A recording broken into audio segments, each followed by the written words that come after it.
Alors, on va rapidement voir comment générer un visuel dans Canva. Par exemple, pour une campagne pour contre les violences basées sur le genre. On aura besoin de deux outils. Simplement, Gemini d'abord. À Gemini, on va lui demander de nous générer un script. Ou alors, rédiger.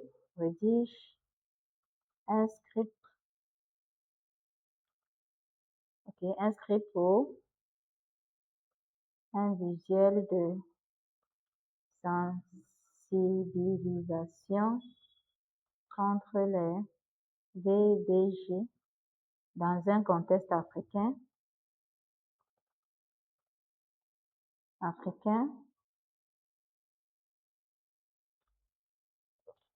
avec des couleurs bleu et vert de audit. Là, c'est pour que les images soient cohérentes avec l'identité de marque. Ok, donc ici, on va cliquer sur IA Canva dans l'accès pro. On va dire, on veut un design, on sélectionne le design pour les réseaux sociaux, notamment quel réseau social, une publication Facebook. Donc là, ici, on demande génère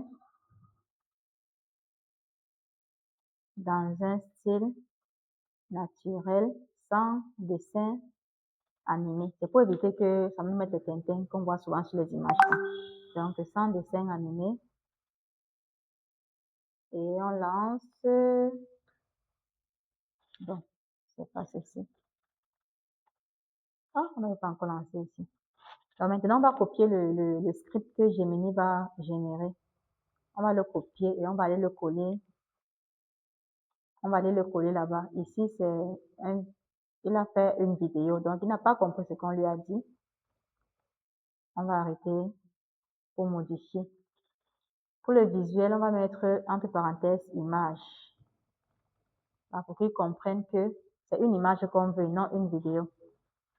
Une fois que Gemini va comprendre que c'est une image qu'on veut, voilà, là maintenant, il va générer le script. Voici cela. On va commencer à copier ici. En texte, jusque en bas, corps du message, pied de page, appel à l'action. Ok. Et là, il y a aussi les hashtags. On copie jusqu'à la fin et on va simplement coller. On va coller chez Canva et on lance la recherche. On va patienter un peu que le design se génère. Et donc, voici le visuel qu'il a généré sur la base des écritures qu'on a mises. Donc, on peut adapter les écritures si on veut un design particulier. Et ici, il nous demande, il nous dit l'arrière-plan est un peu sombre. Est-ce que vous voulez que j'augmente la visibilité? Donc là, simplement, on va lui dire oui et voir ce qu'il va faire. Donc maintenant, voici ce qu'on a obtenu avec l'intelligence artificielle. C'est assez flou encore, il faut arranger. Maintenant, on va vraiment essayer d'arranger comme on veut. Par exemple, ici, si on trouve que c'est trop noir ici, on peut supprimer. Là, on retire la partie qui est noire. L'arrière-plan qui est là, on peut changer simplement la couleur aussi, si c'est trop noir à notre goût.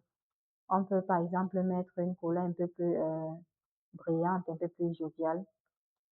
Et ensuite, là, le logo, on peut supprimer ceci, on met le logo de l'organisation. Et on va faire d'autres ajustements. Et même ceci, qui est là, on peut augmenter la taille. On augmente la taille. Et dans ce cas, maintenant, il faut ajuster les écritures.